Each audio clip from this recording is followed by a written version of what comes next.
Hello, everyone. Welcome to another session of ExpoLab blockchain series.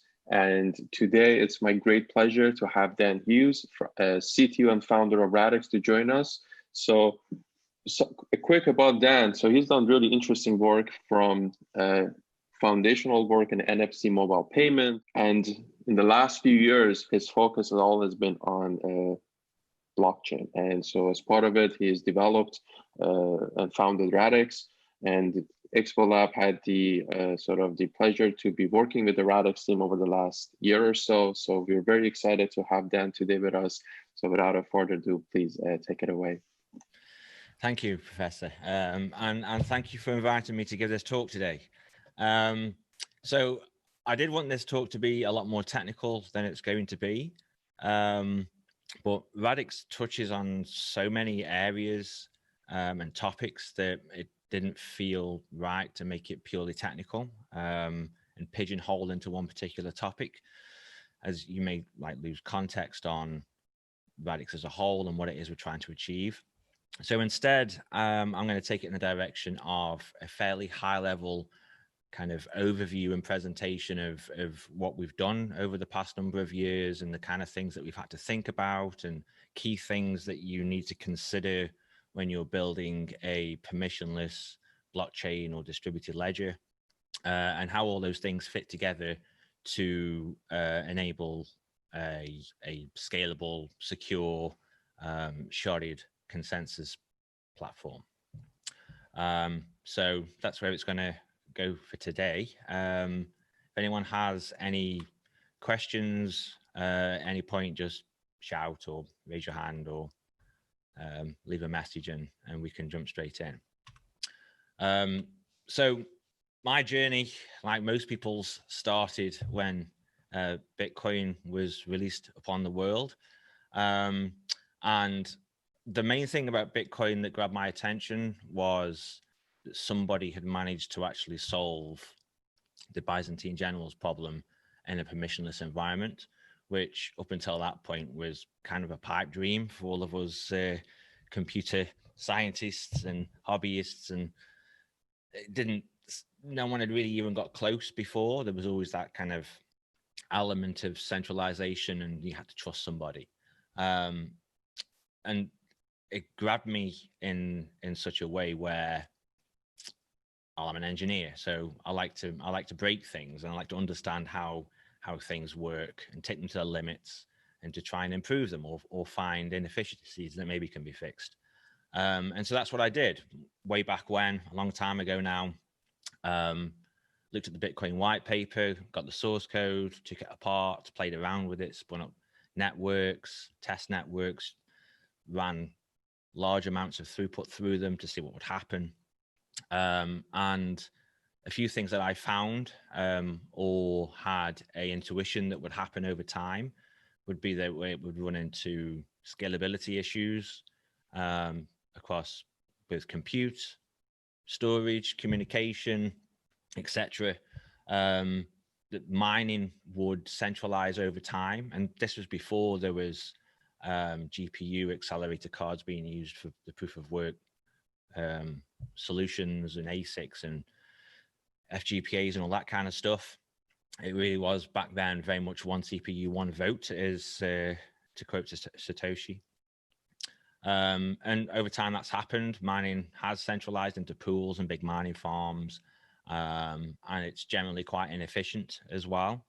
A lot of power is, in quote, wasted to find the next block.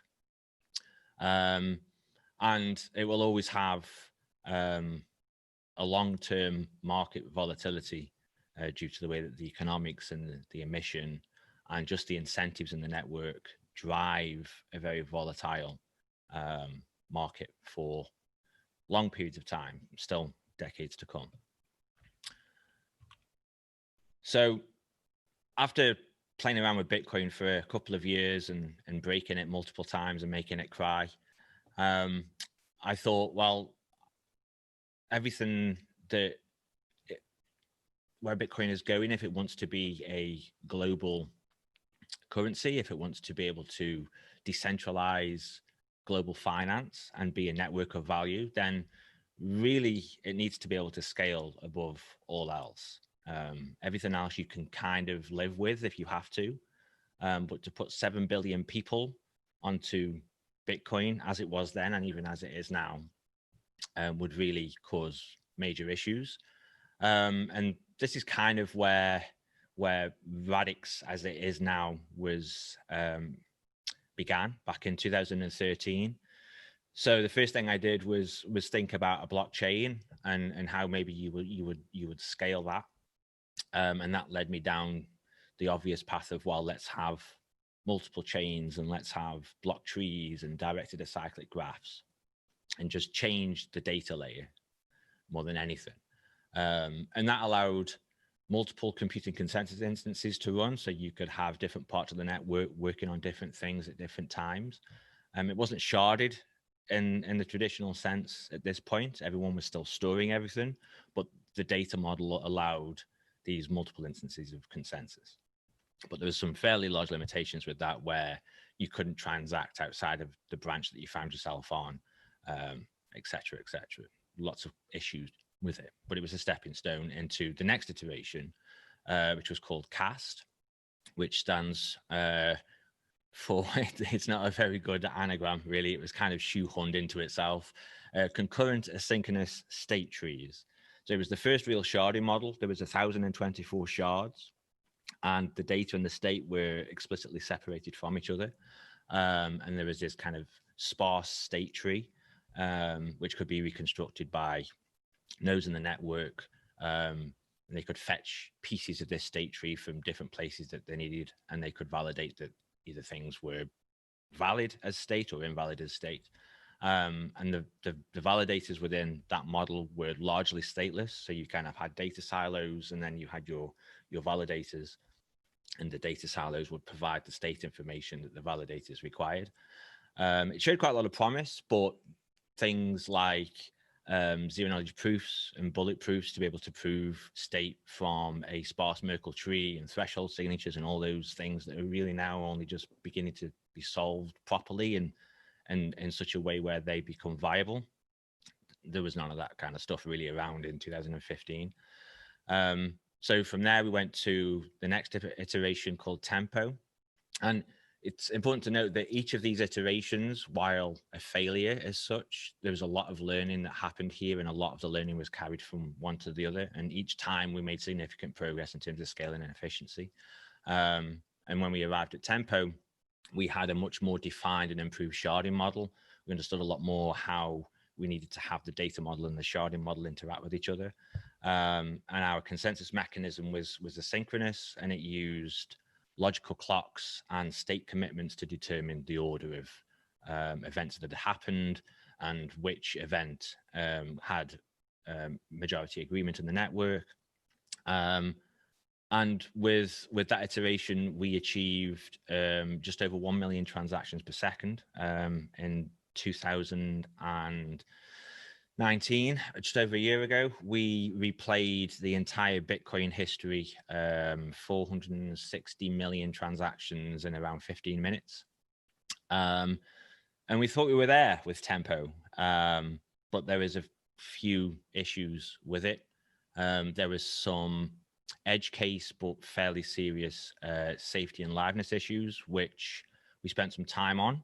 And we could solve them, but one thing that was really missing was cross-shard atomicity, which, as we'll see a little bit later on in the presentation, is quite important, especially at the moment with all these various DeFi products that all touch each other, and you're doing things like yield farming, and you have all these different smart contracts that go and talk to a different smart contract somewhere.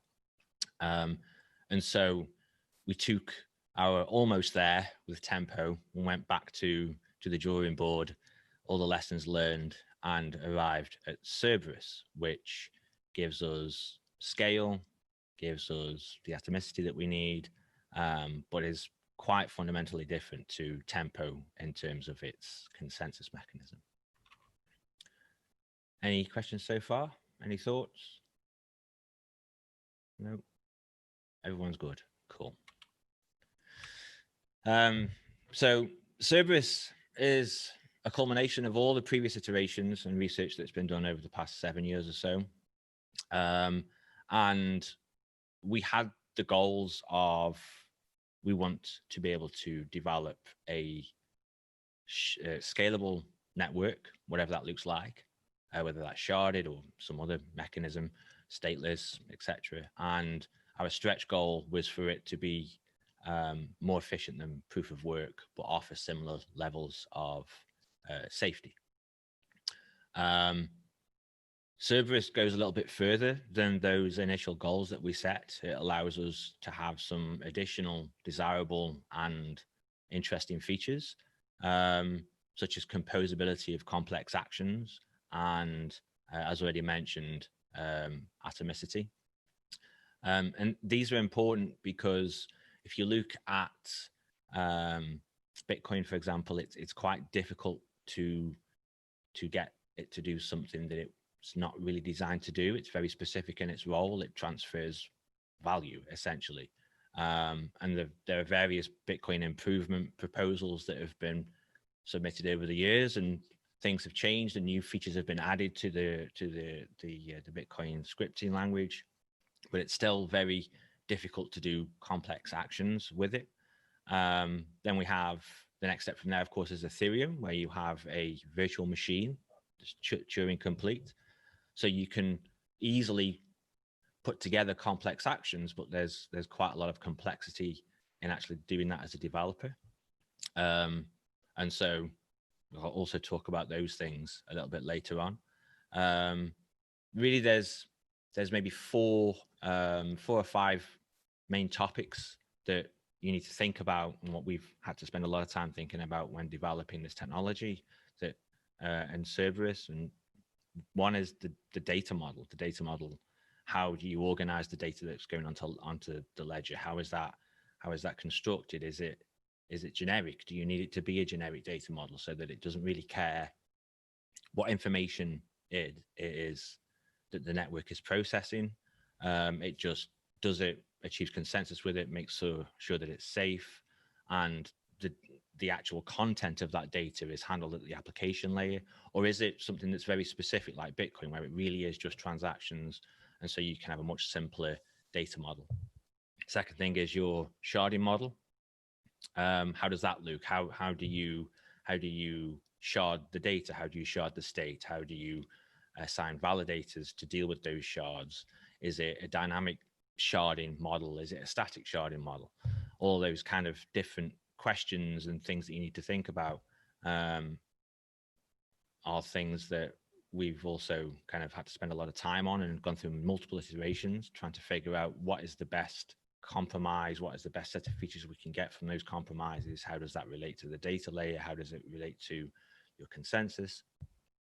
The third thing obviously is consensus. You need a consensus mechanism of some kind so that your state machine replicas and everybody can agree on what's happened, and they can replay it and they can validate it and make sure that everything's all in order.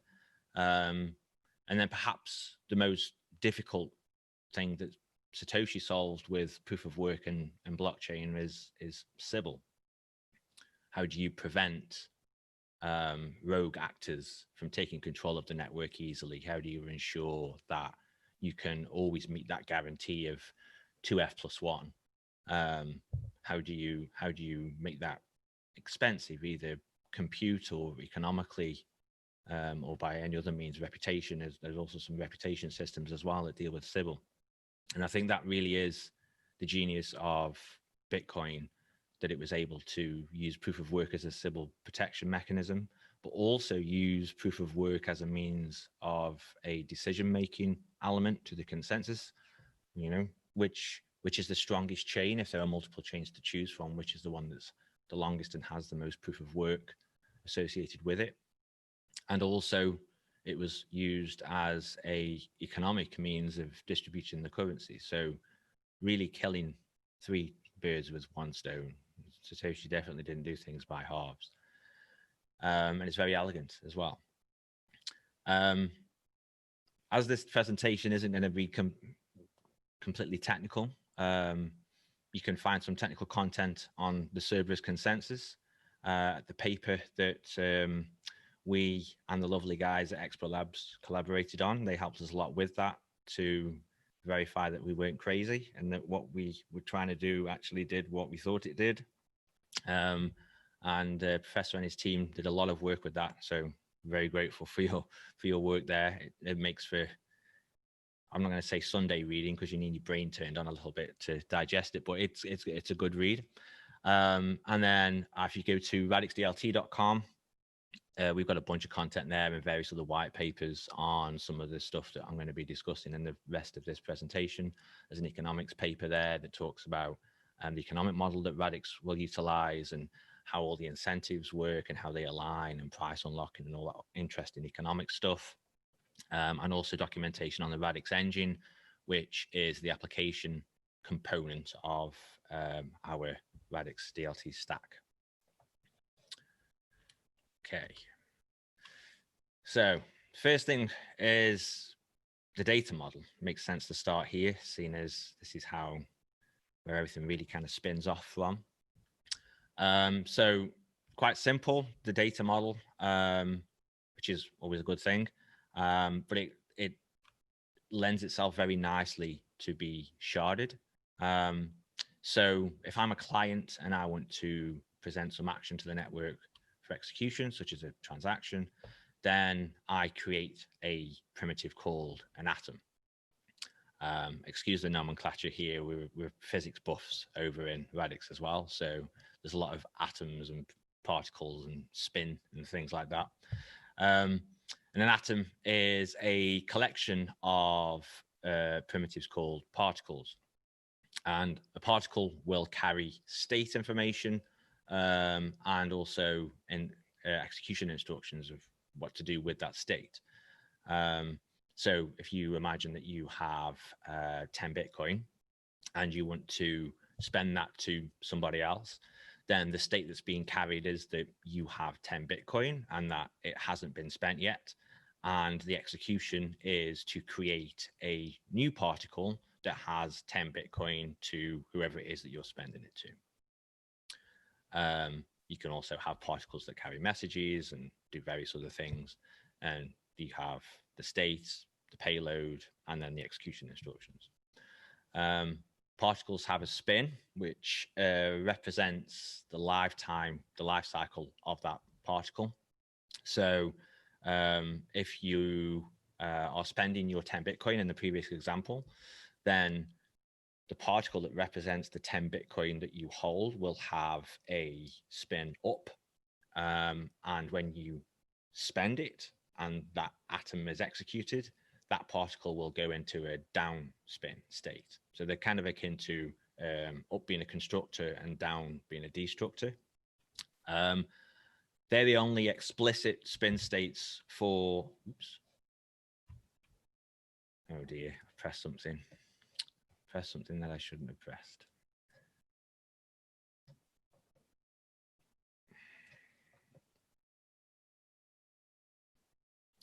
Up and down spins, yes.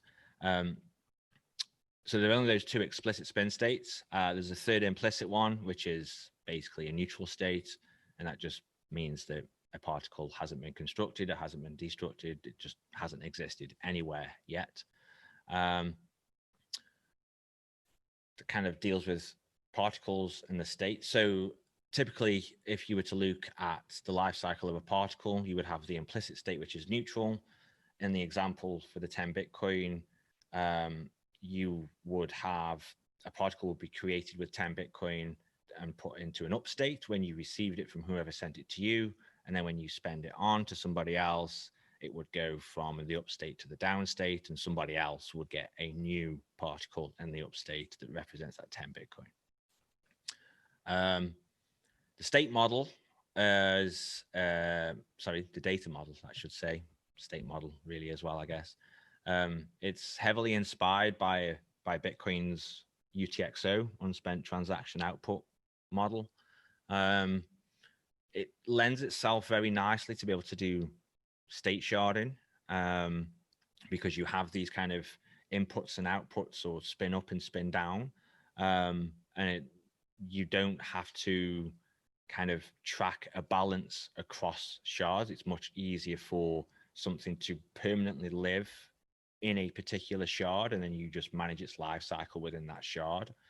It also means that if you are mapping your particles in a deterministic manner, then they will always live in the same shard. So given a particular piece of information about a particle or some state, anybody in the network will always know what shard the entire life cycle for that particular piece of state will live. So then it's quite easy to go and fetch that state if I need it for anything. So wait, just to clarify, the up and down spins are just referring to the creation and destruction of the objects in the UTXO transaction, or no? Yeah, basically, yeah. So the upspin says this thing has been created. And so if anybody tries to create the same thing in the network, then that will fail because there's already something in an upstate that was there before. And when I spend or consume that particle, it goes to the down state, which is basically the destructor. So if I try and use it again, like a double spend, then that will also fail because everybody who needs to query, is this in a down state already, knows exactly where to go and look and who to ask to give them that information. And obviously then you can audit that information as well if you want to be sure that is this really in a down state? Yes, it is. And you can follow the history of that particle and any subsequent particles prior to it that created it, and you can audit their up and down states all the way back to Genesis inception, basically. Okay, thank you. So this is a really rubbish diagram that I put together quite quickly to try and show this from a high level. So the particles that are green, they're in upstate, and the particles that are in red are in a down state. And if you kind of imagine these as maybe currency, like a Bitcoin, each particle represents a Bitcoin, and these Bitcoins are being sent around the network, you can kind of see quite easily from this diagram how the particles transition from an up to a down state, and new particles maybe are created because that's the person who is receiving those funds. And at the end of a number of atoms, you have this kind of the sum of all the states, which represents the total ledger state for those particles. So the top one is up because nothing's happened to it. This one that started as up has gone down, so the ledger state is down, and so on and so forth. It's quite simple, and you can follow what's going on. It's extremely high level, but it's quite a nice diagram to kind of be able to visualize what's happening with this up and down states. There are obviously some actions where you don't want the particle to have a down state. So if you had a message, for example, then you can't really spend a message or put it in any kind of down state. It either exists or it doesn't. So some particles you're able to specify this can only ever be in an up, it can never go on a down. Same for if you were creating a token, right? So you were creating Bitcoin 2 or Ethereum Classic, then the particle that defines the properties of that token, how many are in circulation, what the emission curve maybe looks like, etc. You don't ever want that token really to be going into a down state, because if it was, then you potentially void all of those tokens that were ever created. So Dan, just a quick question. So when you were showing this last figure, so it got me thinking, how about smart contracts? So how would you, what kind of characterize arbitrary smart contract in that model? At least from, yeah, this is why I've been going around with this presentation all day. There's so many bits and pieces that all kind of play into the kind of Radix stack as a whole. It was quite difficult to pick 4 that I could fit into an hour. So one of the things that we're also doing is we have this component called a Radix engine, and the Radix engine is kind of the application environment for particles. So the current version that we have is it's quite simple. There are these predefined components that particles can call to execute and do various things. And we have messages, we have token value transfers, We have token definition, so you can create a new token. We have a multi-sig component, and some of the bits and pieces. But we're working on the next iteration of the Radix engine to be a lot more flexible, a lot more generic, and to actually you be able to code your own kind of state machines that you can call from a particle to execute, do this thing, right? I want to, well, we'll get to an example later on, I guess. I've got one down the bottom, which is quite interesting. So on that later iteration, I'll be able to deploy a particular state machine that can execute some code and function on particles that have particular parameters or input arguments to that state machine. So I can do really interesting kind of composition of particles, composition of state machines. I can define the order that they're executed in. I can do all this kind of composability stuff, which is really quite important for developers, because at the moment it's easy to make a mistake in Solidity, for example. It's quite low level. The tooling is a lot better than it used to be, but there's still a lot of room to make mistakes there. So we're approaching it more from the other direction as kind of Lego bricks. So you've got these kind of predefined state machines that you can plug together, and that will do 90% of all the things that any developer really needs to do. But if you're real hardcore, or you're doing, some real innovation in what you're trying to build, in a decentralized application or a DeFi application, then you can go a bit lower and you can build actual code and define the state machine and then deploy that to the network as a particle in its own right. And the other side of that to attract developers is that we also have this model where I can receive royalties for any particle state machine definitions that I submit to the network that get used. So it's kind of like monetizing your dependencies in a way. So I can build this really cool thing that does this really cool stuff that people can then build different applications around using other available dependencies and particles and components that are built in and all these different state machine definitions. And it becomes very kind of drag and drop and almost domain specific language to a large degree. And if you want to go really low, you can. So that's kind of where we are now. Very simple, just toe in the water with that kind of stuff. These basic components that you can put together in different ways. But then over the next 12, 18 months or so, really start to open that up so you can have programmable state machines and stuff.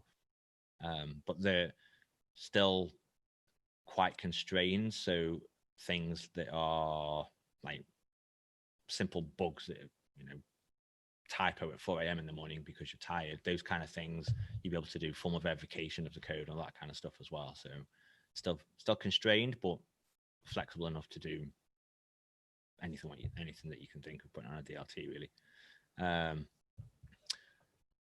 Hopefully that answers your question. Yes, thank you. So the sharding model, this is probably the piece that's been through the most iterations.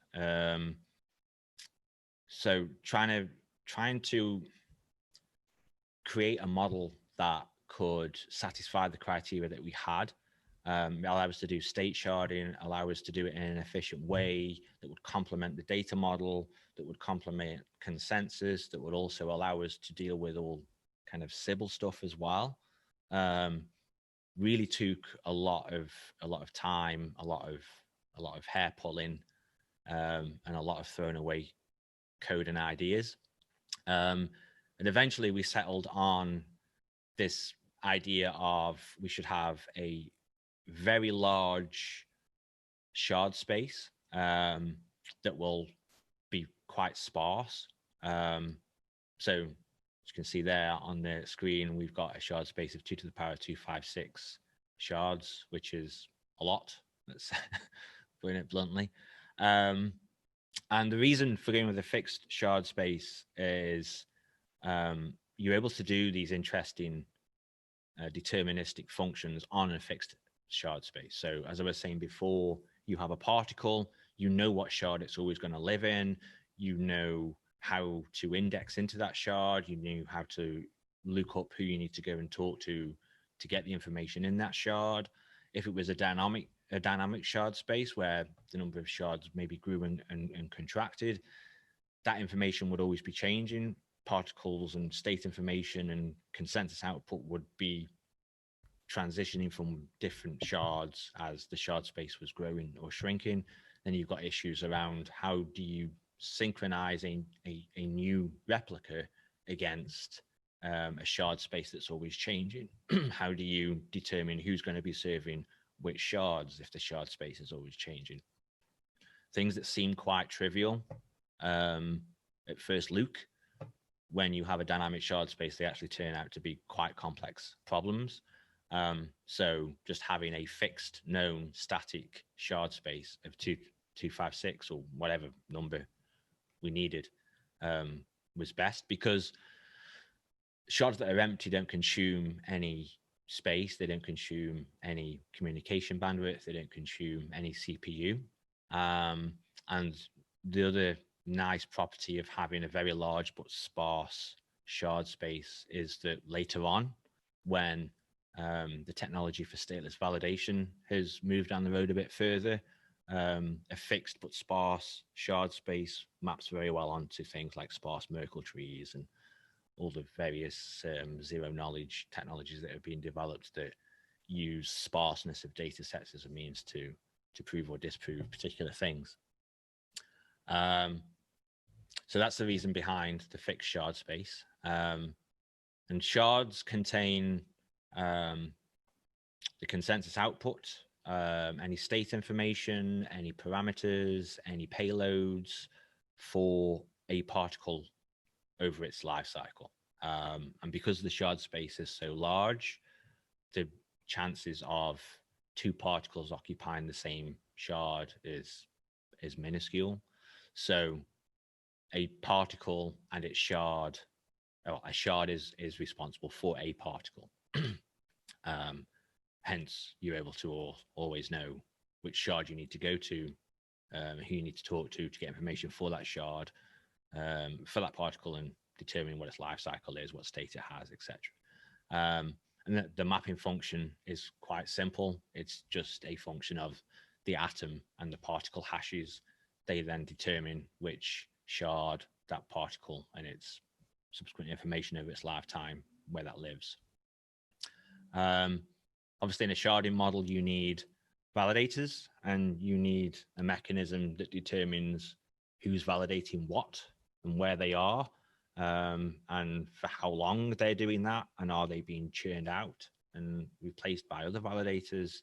What happens if validators leave the network? What happens when they join? So it's fairly obvious, really. We have a global set of validators that are registered to the network by some means.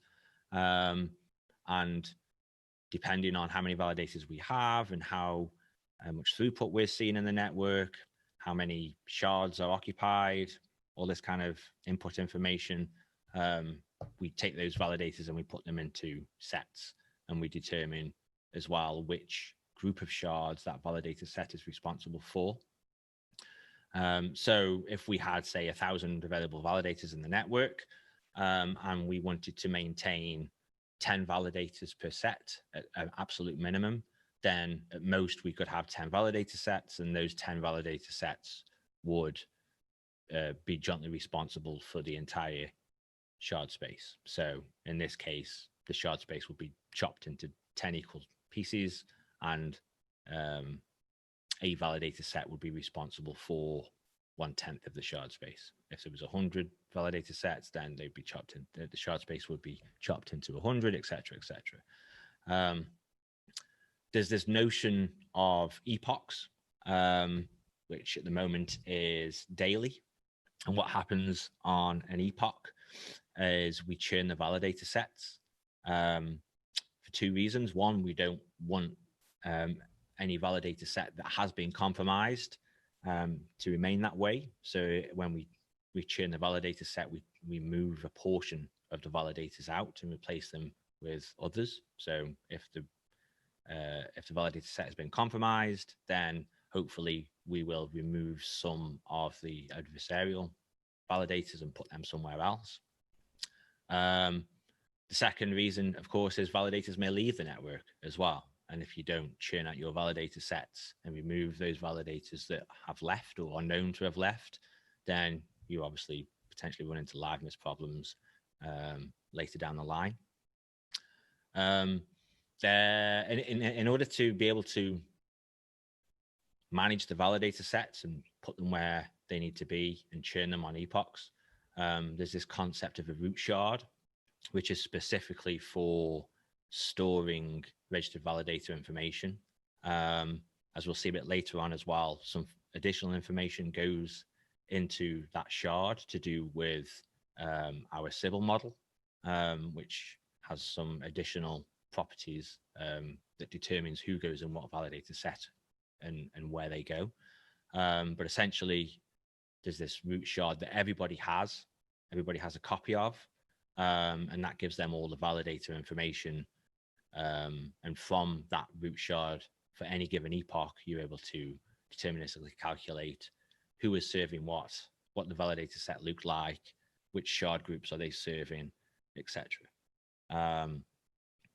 So yeah, the next note there, particle and state information lookups are efficient. The validator sets of the current epoch act as a map into shard space. I mentioned about moving to stateless validators at some point in the future. The desire for that is there's a cost when you churn your validator sets.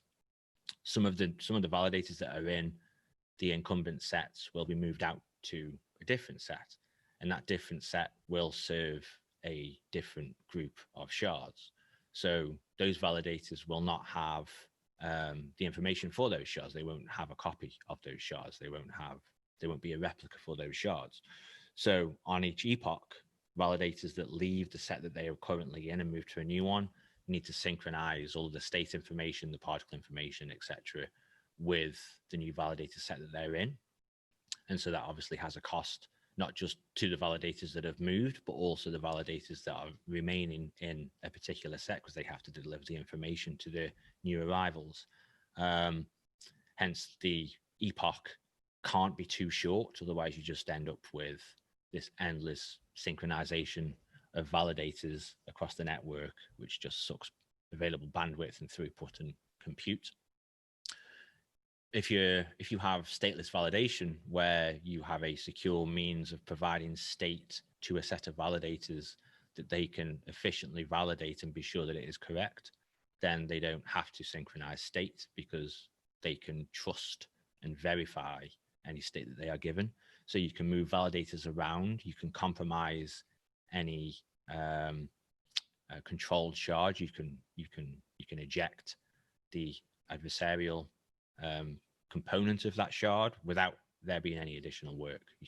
And your epochs can be a lot shorter as well. So the window of opportunity for anybody to cause disruption or to cause liveness or safety failures, etc., within a compromised validator set is also much shorter as well if you're able to do stateless validation. I have a couple questions. Sure. More of a general question. So is Radix essentially leveraging Cerberus for, I guess, to create a finance-based protocol? I asked that because we've had previous presentations where, like for example, other companies are leveraging Ethereum or Ethereum to create like a framework to then construct on top of that applications. Are you guys also working on that, or is it just kind of for financial purposes, like? No, it's designed to be a generic solution, so it's data agnostic from a kind of abstract theoretical point of view. The particles really are what define what the data does, right? So if I want to build a financial application that moves some value, some token value from one place to another, there will be a particle with a state machine that it calls that does that specific validation. Is this balance valid? Is there enough balance to do this? Has it been spent already, etc., etc. From a really low level point of view, We really wanted the entire stack to just not really care what data it's moving. And then you have these kind of plugins, which are the particles and the state machines, that then do the validation and the actual work of making sure that this data is able to be processed by the network. It satisfies the constraints, and it's able to be validated. It's not double spend. It can do what it's supposed to be doing. But the consensus mechanism, the sharding model, and all the Sybil stuff is it doesn't really care what you're doing. So we've built chess games on this. We've had a bunch of hackathons where we've done various things. We've built Cards for Humanity on it. We did a Netflix clone. Somebody in the community built a Reddit clone called Radix, which was quite funny. And there's another project called Podium that was using our Radix engine to prototype a Twitter clone, which they then got funding and stuff for. So you can, it's just a generic protocol. It doesn't really care. It's like, this is kind of TCP/IP, and then you've got something on top, which is your HTML. Okay. Kind of the stack is nicely segregated that way. And then my second question.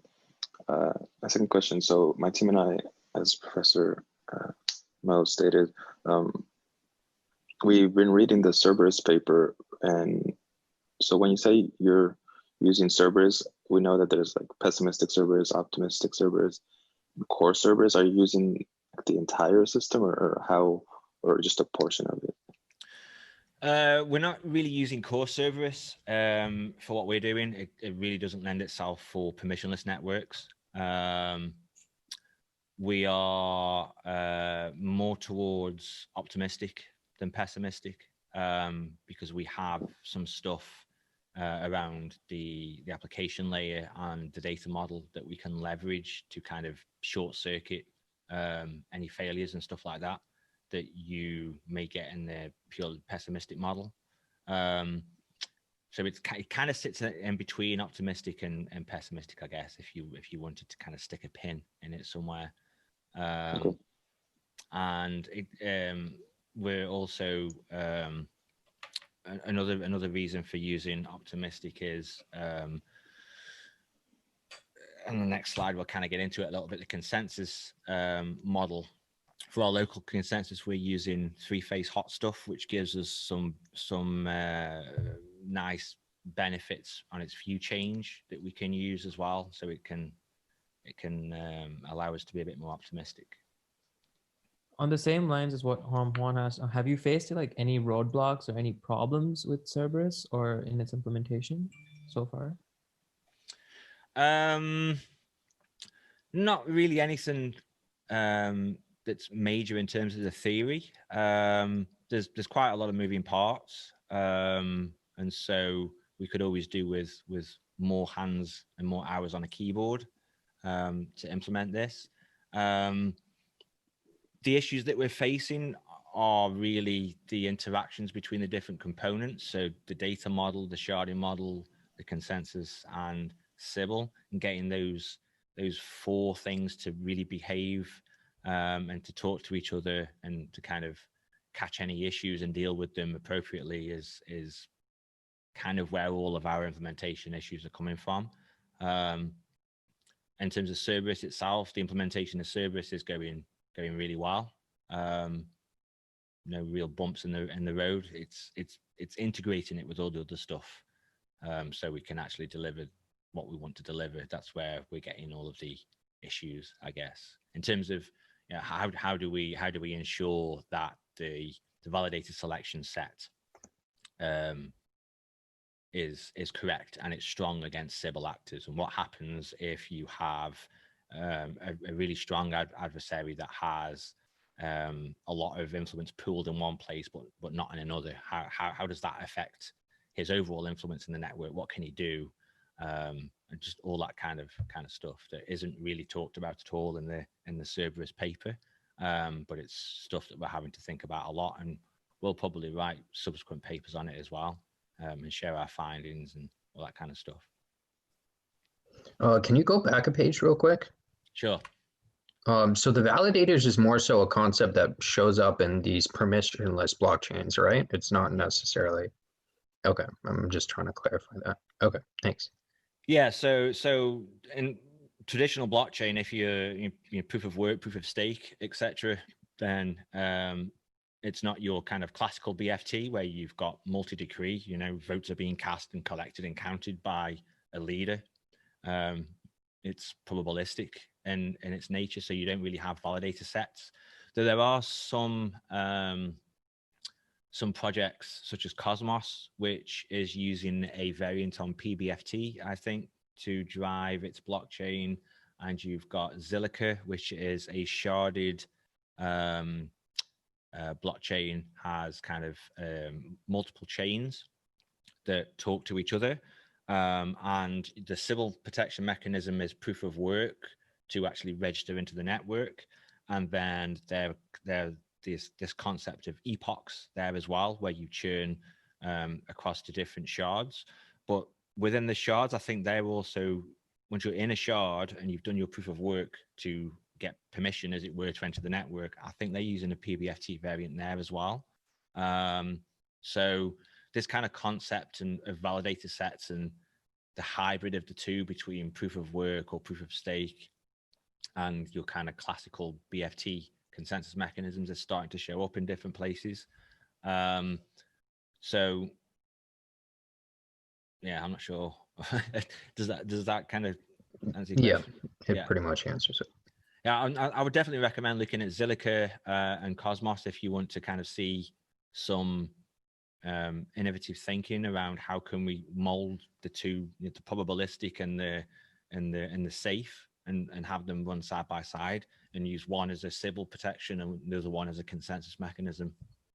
Yeah, and there's a couple of Tendermint as well, I think, uses PBFT or Raft, I'm not sure.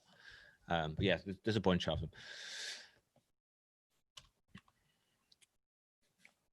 Okay, so the consensus. How are we doing for time, by the way? Are we okay? So far, I think we're okay. And if you need extra few minutes, that's also fine. Most of the students here are kind of be in the next class anyway, so I think it should be fine. Okay, cool. So the consensus model. I mean, if you've read the Cerberus paper, then you probably already got most of this. But for those that haven't, or those that haven't had time yet, essentially there's two consensus domains with Cerberus. You've got the state consensus domain, and you've got the ledger domain. State consensus is the consensus that runs within a validator set. So these validators are dealing with a particular particle that's doing some action, and they're looking at the information in that shard that represents and stores all that information for that particle, and they run their consensus mechanism to agree or disagree on this change happening to that state. So if you've got an atom that has multiple particles in, then you'll have 2, 3, 5, 10, however many validator sets involved in the ledger consensus, and they will all be doing state consensus for each of the particular particles they're responsible for. And ledger consensus is the bit that happens when the local consensus is finished and they've come to some quorum on yes or no to prepare, the commit, the pre-commit, whatever phase it is that they're currently on. And that is when all of the leaders of the validator sets for those particular shards cross-communicate their quorum certificate to each other to deliver the yes or the no agreement on what should happen. After that's happened, all the leaders and all of the validator sets have all of the quorum certificates for the current phase. And if there is a majority yes or supermajority yes, then they move to the next phase. And if there is not, then they don't. So that's the kind of the ledger consensus. So specifically, all the validator sets must agree with 2f+1 validators in all phases to commit, but any validator set can disagree with 2f+1 validators in any phase to abort. So what that means is quite important. So if we have a 3-shard transaction taking place, then in order for that to commit to the ledger and for all that state change to happen, then you need to have 2f+1 in shard 1, 2f+1 in shard 2, 2f+1 in shard 3, all say, yes, we can commit this thing. But if you have shard 1 and 2 that agree to commit, but shard 3 says, no, I can't do that for whatever reason, then the entire commit is aborted across all shards.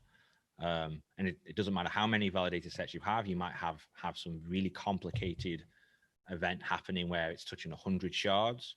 Only one out of those 100 needs to produce a quorum certificate that says no with 2f+1, and the entire thing across all 99 other shards won't be committed either. And that's very important for the for atomicity and for things like DeFi and decentralized applications and stuff, as we'll see a couple of slides down.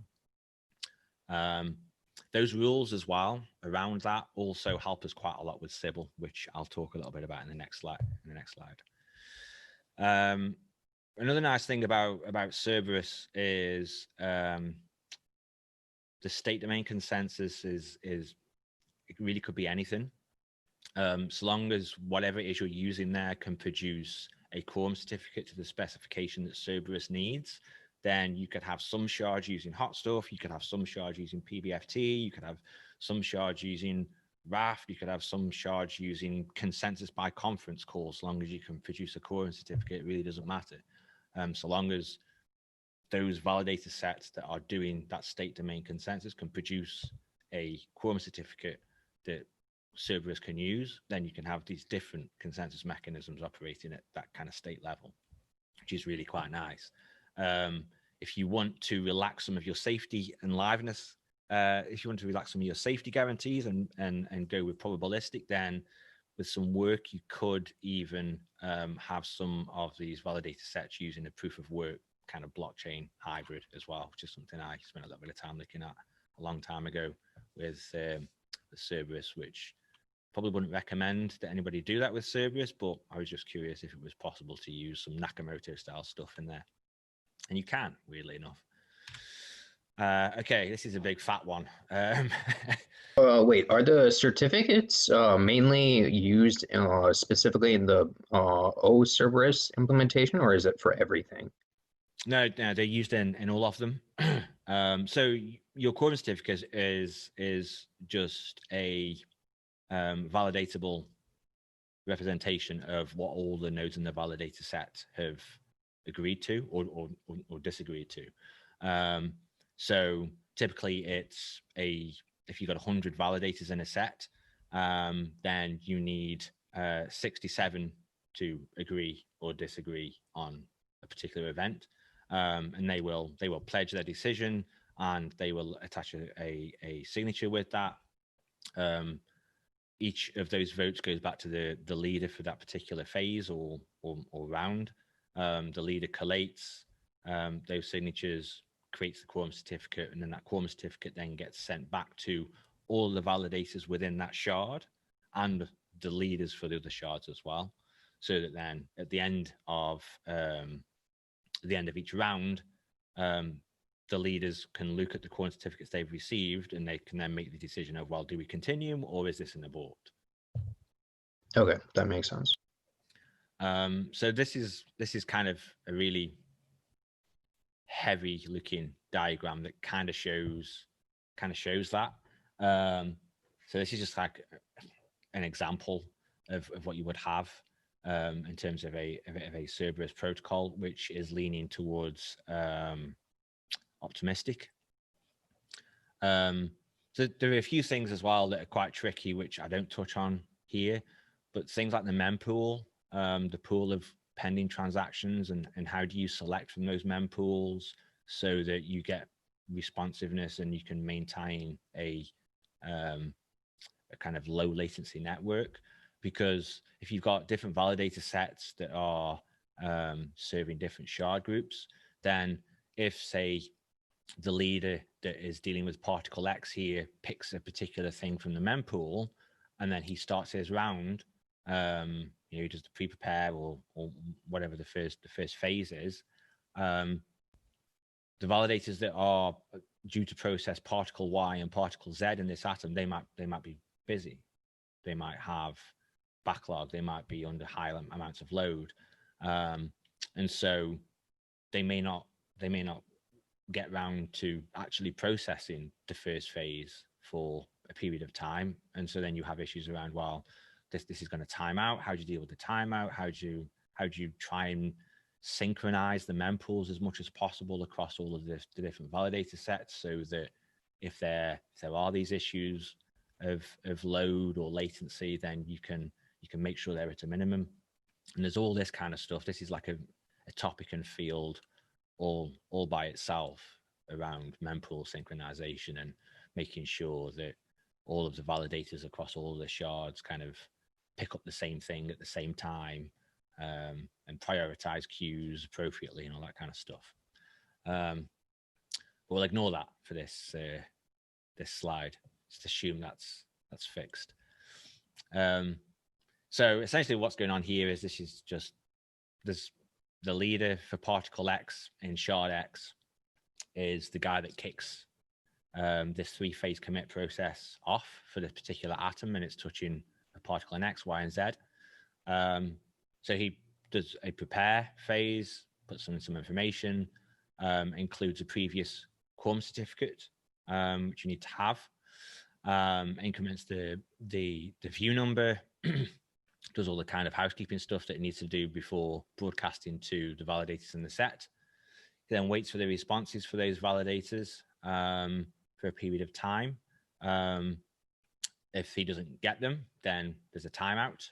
If he receives enough responses to create a quorum, then everything's great. He can move on. If he doesn't have enough to create a quorum, then it just fails and the client is told this doesn't work. And in this particular protocol, the validators in shard Y and Z aren't even aware that anything happened because it's just short-circuited here. If he does have a shard quorum of validators that agree, then that quorum is broadcast to the leaders in shard Y and shard Z. They do the same thing. Those leaders do a prepare. They include the previous QC of whatever last round they were working on, include some information, the atom, the particle, etc. Package up the prepare, send it to the validators in their validator set, wait for the responses. Do they have a quorum? If they do, then they communicate that quorum certificate to the other leaders and the other shards. They receive them. Then you have the kind of, this is the Cerberus bit over here. This could be anything. This could be your hot stuff, your PBFT, whatever you're using. Cerberus validates the QCs, checks to see if we have a quorum across all of the QCs that we can continue. If we can't, then it fails. Some failure case happens. If it can, then move on to the next stage. All the leaders in those particular shards then do a pre-commit. They include the previous QC, which will be the prepare from the previous round. They broadcast the validators. They wait for responses. They see if they have a state quorum. If they do, they gossip that across to leaders in the other shards. They're waiting for QCs from other shards. They receive them. They check if there's a ledger quorum from all the validator sets. Yes, carry on, fail. Yeah, you get the drill, right?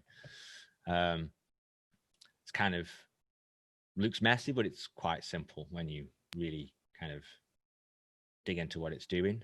The failure cases here, obviously, there could be any number of things. It could be timeouts. It could be you have a shard compromised where there's an adversary that has a third of the votes, and he's telling one group of validators in his set yes, and he's telling another group of validators in his set no.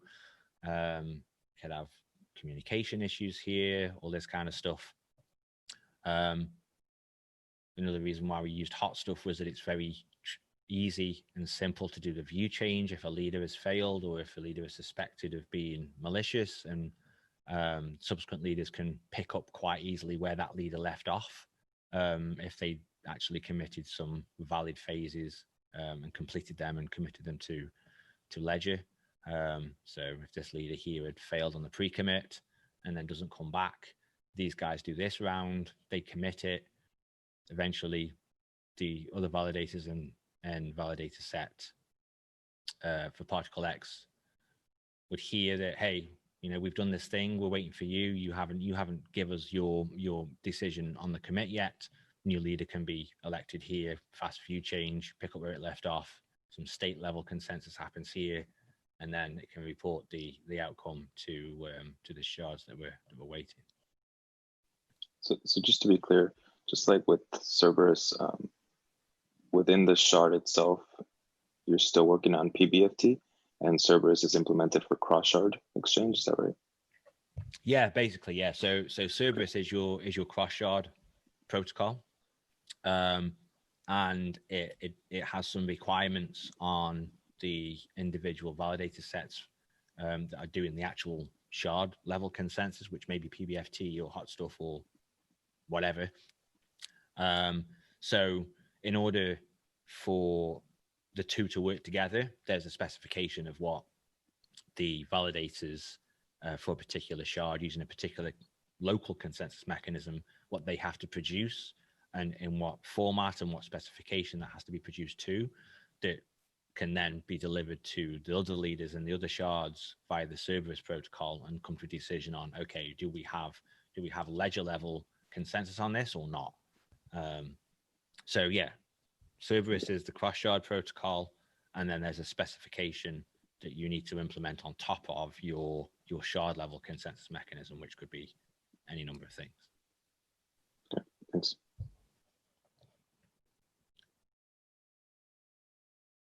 Okay, shall I go to the next slide? Okay, Sybil. So I took your advice yesterday, Professor, and did a little bit on Sybil just for you. So I'm assuming everybody here is aware of Sybil and what it is and what it means, and what the various techniques are to mitigate Sybil identities and Sybil attacks.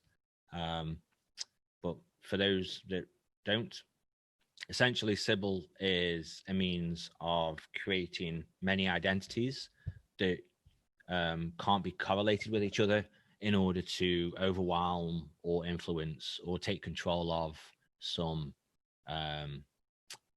resource or some protocol or some process.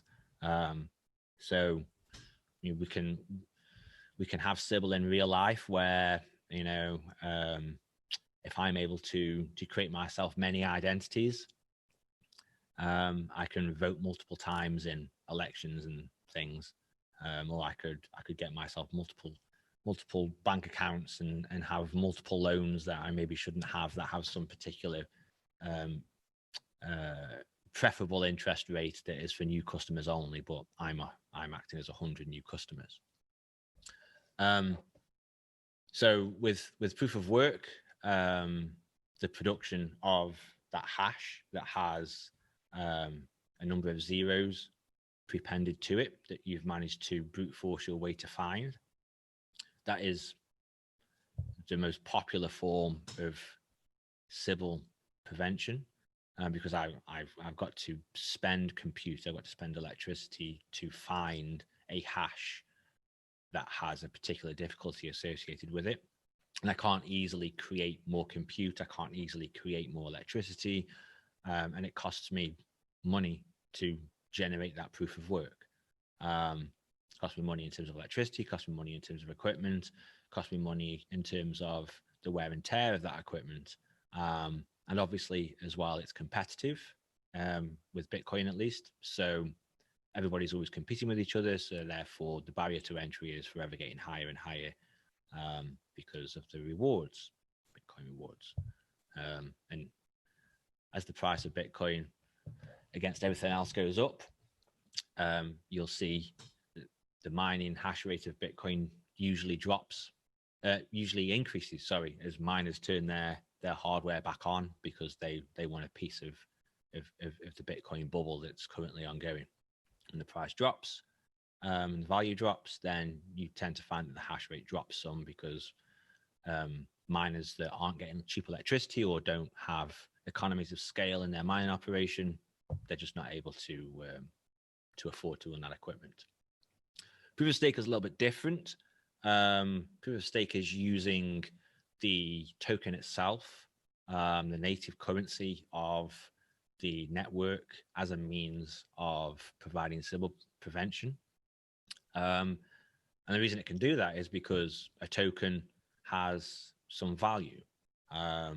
So, for example, if Bitcoin was a proof of stake network, then each Bitcoin has currently $16,000 worth of value.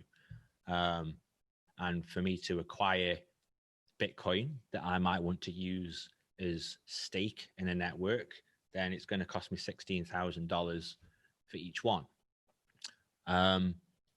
Interestingly, with proof of stake, it's used for buying things as well. It's used to speculate with the token. It's used in the economy as a whole, purchasing power. It has a number of uses. So it's not only being used for security, it also has some utility as well. And if you analyze proof of stake networks, you tend to find that typically 3 to 5% of the circulating currency is what is used in terms of proof of stake. So if you wanted to overwhelm a proof of stake network, so Ethereum is going to proof of stake eventually, and finally, well done to them guys for finally figuring that out. You would expect to see 3 to 5% of all Ethereum tokens being used as proof of stake. So if you wanted to overwhelm Ethereum 2.0 by acquiring enough Ethereum to 51% attack that network, then you would need to purchase, or you would need to have about 1.5% of all the circulating supply of Ethereum. Now, where this starts to get interesting in terms of economies is on the open market, you also generally have around 3 to 5% of the currency circulating on the open market. So if I need to purchase 1.5% of all the currency in circulation, and there's only 3% of all the currency in circulation available on the open market, my purchase of that 1.5% to overwhelm Ethereum 2 is going to send the value of that token one way up. So as I'm trying to buy more stake to mount my attack on the network, it's going to cost me more and more for each Ethereum that I want to buy, because I am pushing the value of Ethereum up by my act of buying it for my attack. So it starts to get quite expensive and complicated, and there's a lot of moving parts because you're also working against not only the honest actors that are in the network and you're trying to buy enough to overwhelm them, you're working against the market as well, because the more I'm buying, the value is going up. And so that's actually an incentive for people not to sell if the value is going up rapidly, because I'm buying lots of people who have Ethereum. And I'm not going to sell right now. This is a gravy train going through the roof. Look at these candles. They're huge. Someone's buying up Ethereum 2.0 like it's going out of fashion. So I'm going to hold on to these. So the secondary consequence of my trying to buy more stake to overwhelm the network means there actually ends up being less stake available in the markets for me to buy, because the incentive for people at that point, the rational actors in that market, will hold it and not sell it, other than the weak hands that need to sell for whatever reason. They've been margin called or something like that. And so that's kind of the fundamental reason why proof of stake works well as a Sybil prevention mechanism. The more I want to buy and the quicker I want to buy it, then that has knock-on effects in the market that work against me. I can do it more covertly, of course. I could accumulate slowly over time, but then that's a really long play. And as a rational actor, that might be something that I want to do. But most 51% attacks or double spend attacks or attempts on networks are usually quite short-lived over the course of a couple of weeks, because you're looking that far into the future on where the market is going to be. Is it worth double spending my token at that time? What does the topology of the network look like? In our case, who are the validator sets? How many validators are there? Where are the validator sets? Has it grown? So I got less of a chance of being put into a particular set. Long range attacks like that they're not generally the course of action for rational adversaries.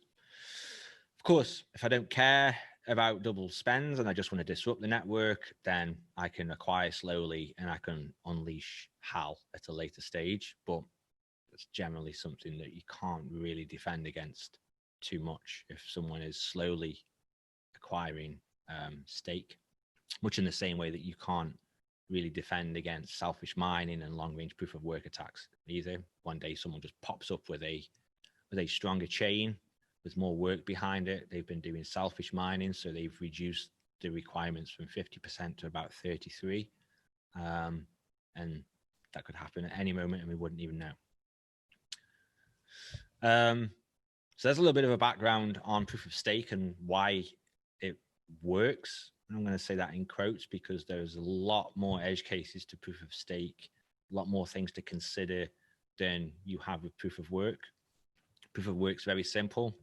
We've got some compute power here that generates a hash. This hash satisfies some requirements. If it's the best hash on the network at that time, then that hash wins. New block is created. Everybody then starts mining on top of that block. With proof of stake, there's all these various kind of attacks you can do, especially with blockchains like the nothing at stake problem. And this is one thing that Ethereum has had to really work hard to solve because of the way that they are implementing sharding and because of the way that their data model works, with where it's balance focused instead of being more UTXO and all that kind of their state representation and Patricia trees and stuff like that.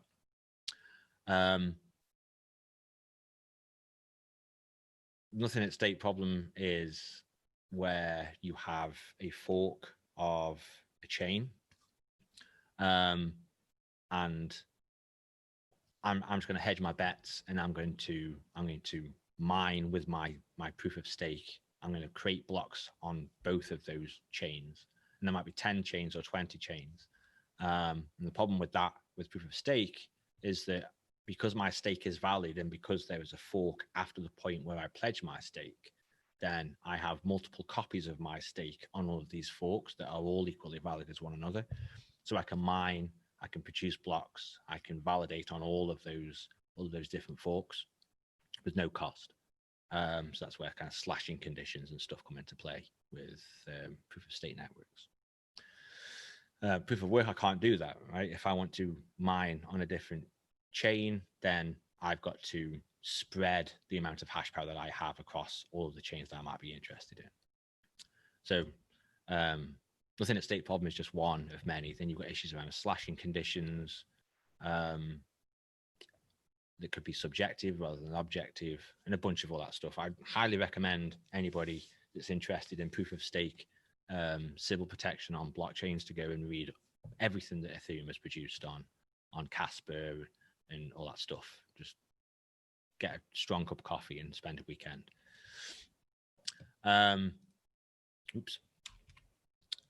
With Cerberus in our model,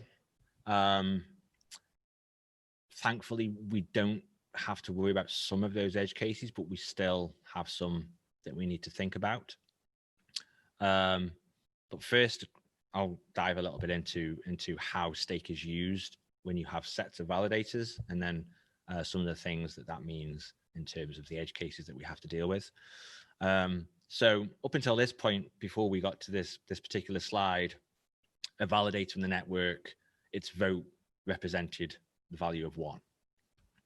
In a proof of stake based Cerberus network, a validator's vote is weighted by the amount of stake that it controls. So if I have a validator that has 100 Radix, and then there's a validator here that has 10 Radix, then the amount of vote power that those validators have is different. One is 100 and one is 10.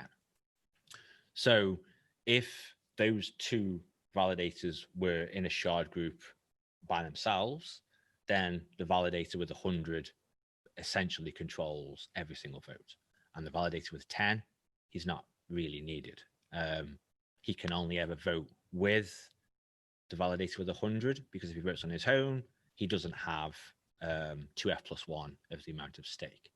Because in this model, F represents quantity of faulty stake. And if he has 100 and there's 110 total in that shard, in that validator set, then he doesn't have 67%. He only has just shy of 10%. Oops, I keep doing that. So F represents quantity of faulty stake. Validator and its vote is weighted by the amount of stake that it controls. And if you have incorrectly generated validator sets, then you might naturally just end up with one particular validator with a lot of stake that can control that validator set. Even if he isn't a malicious validator or adversarial, you still don't kind of want that. So one of the more difficult things that we've had to figure out is how do you generate validator sets on each epoch that are load balanced, so to speak. So you're trying to avoid the situation where you have a validator with 100 and then everybody else has just got 1. And obviously you want to do this because you don't want that particular validator to either control the validator set, or if he happens to go offline or crashes or is faulty for any reason, him disappearing from that validator set, then you are going to have liveness issues within that validator set for anything that it wants to validate. So the way that we're looking at solving that particular problem, and this is still something that we're looking at the moment, and it's something that you guys are looking at as well, well, some of you at least, with the professor, is how do we load balance these validator sets? And from our end, the solution that we're looking at the moment is combinatorial optimizations. So I'm sure many of you have heard of things like the knapsack problem and the traveling salesman problem. This is one of the things that we're using to load balance our validator sets to make sure that we don't have this disproportionately balanced amount of vote power in validator sets. We can't use simple. So if the rules here were kind of, okay, all these validators that have 10 Radix as stake, put them all into the same set. It needs to be a bit more intelligent than that, because me as an adversary, I'll just go, okay, I'll just create a bunch of validators with 10 Radix, and then I'm pretty sure that most of them will end up in the same validator set, and then I can control that validator set. Obviously, we also don't want adversaries to be able to control where their validators go. So the generation of these validator sets and who goes where is initially seeded by any stake activity, any new validator registrations, any changes to the validator configuration in the root shard that I spoke about a few slides ago. So that if I try to spend some brute force compute power to figure out, okay, what is the best validator set configuration that I would like the network to choose that puts my validators in this particular spot. If I take the current input and I brute force compute some output that is preferable to me, if I then try to go and massage the input that will be used on the next epoch to produce the output that I expect to get, my massaging of that input, my changes to that input, my moving stake where it needs to be, my moving validators that I control where they need to be, will produce a different output because I've changed the input. So it's also a tricky area that we've been working on. How do you kind of get all those things to gel together? And there's a bunch of other edge cases there too, such as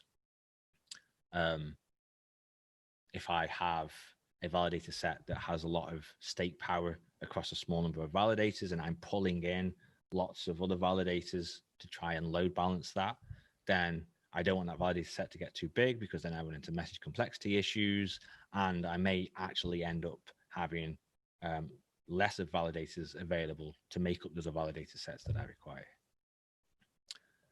I think that's probably enough on Sybil. It was a bit of that ended up being a bit of a brain dump more than an actual constructive presentation, but hopefully it made a bit of sense to somebody somewhere.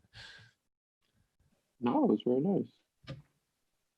It's also getting quite late here as well, so if I start to mumble, it's because it's my bedtime. Okay, so by the way, if anybody has any thoughts about this stuff afterwards, then I'm happy to answer any questions or thoughts after this session. So the final thing that I want to talk about today is DeFi, user experience, and atomicity, which is atomicity being perhaps the main reason that we moved away from tempo, because we just didn't have that there. And the reason that's important is because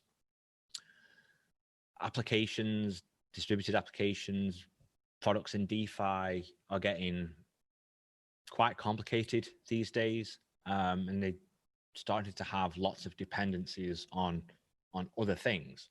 So if I'm using what's called a Uniswap pool, where I have some Ethereum and I want to do a swap for some US dollars, and maybe there's a price oracle somewhere that's also feeding information into that pool.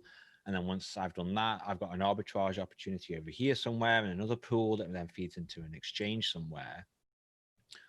There are products and applications available today that do those kind of complex interactions with all these different bits and pieces that are moving around. And so being able to do atomic cross-shard commits isn't just nice. I mean, you really got to have it.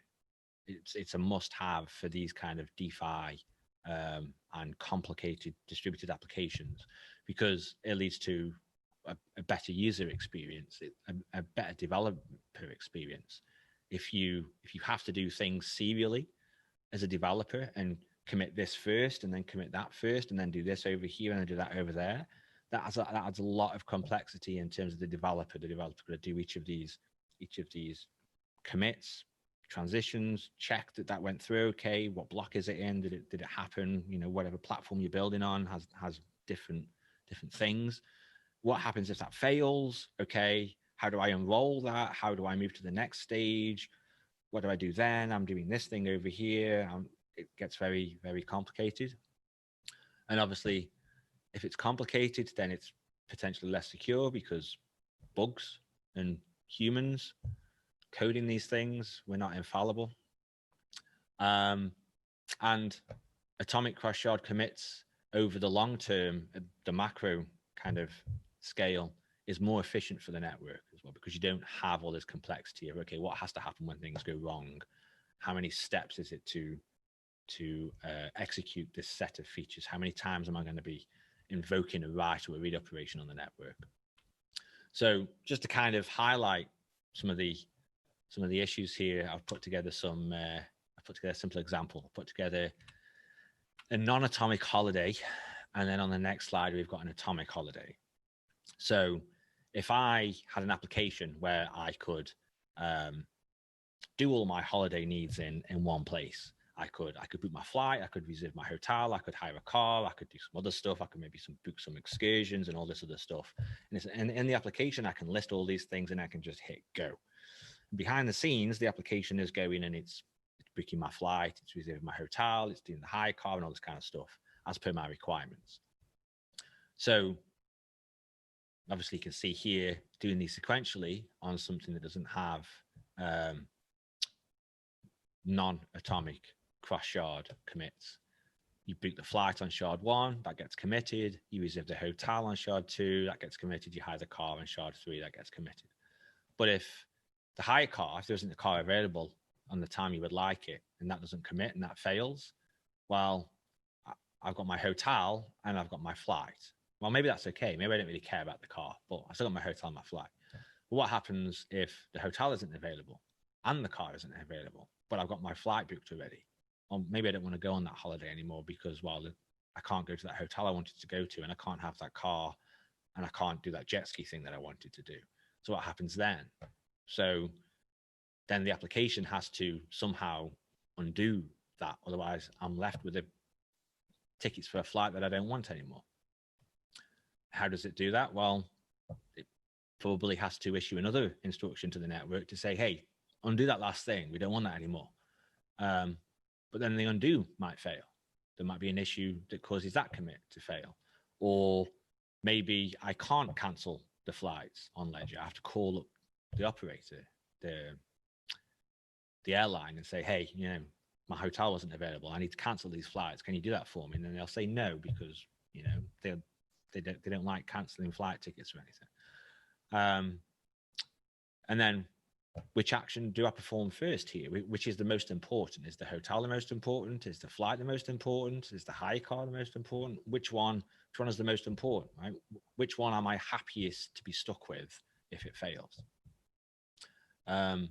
So from a developer point of view, implementing that and the failure cases and handling the failures is very complex. From a user point of view, it's not very nice because this takes a while to go through. And if any of it fails, it's potentially hassle for me. I can't go to that hotel, but I've got my flights now. I've got to call somebody up to try and cancel them.